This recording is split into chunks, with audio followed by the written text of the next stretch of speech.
Nagluluto tayo ng biko ngayon. Ang kikilanganin natin, kaning malagkit, 3 cups. Kikilanganin natin ng coconut cream, bale 3 cups para sa syrup, tsaka 1.5 cup ng brown sugar,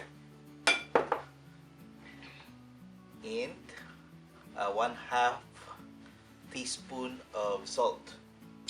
Isimulan natin magluto ng bigas natin. 3 cups of kanin malagkit. Kukuha tayo ng 1 cup na coconut cream. Plus 2 cups na tubig. Lagyan natin yung salt.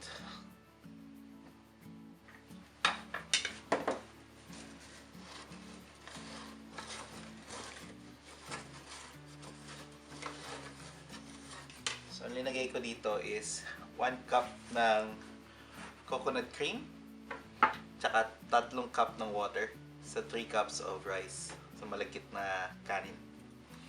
So, lulutuin lang natin yung malagkit na kanin tsaka yung gata sa rice cooker.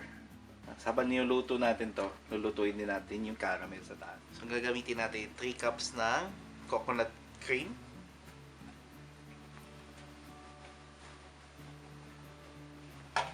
Lagyan lang natin ng konting tubig.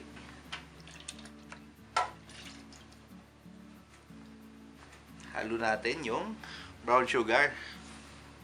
1.5 cups.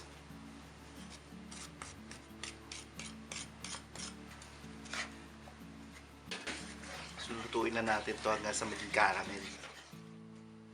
So, haluin na natin ang haluin to.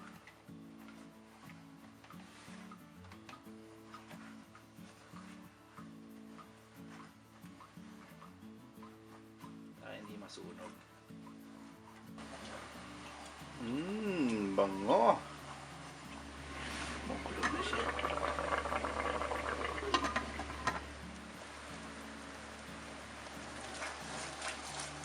Halo lang tayo ng halo.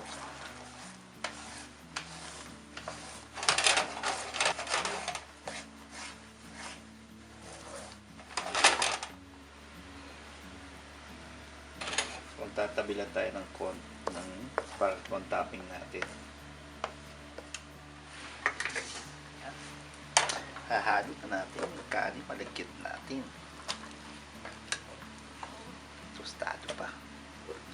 Tostado din.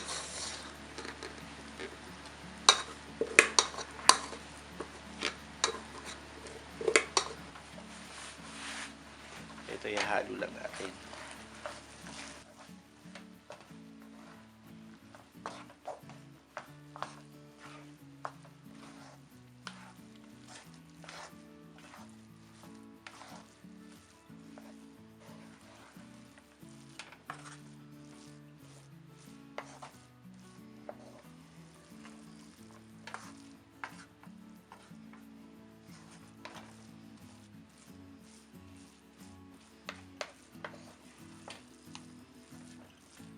Tapos, tatransfer na natin siya sa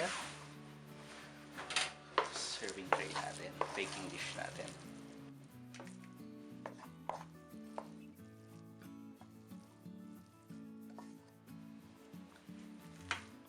Spread lang natin siya.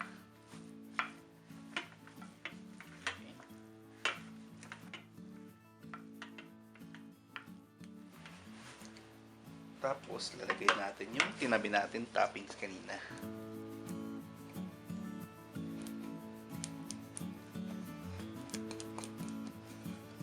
Spread lang natin sa taas.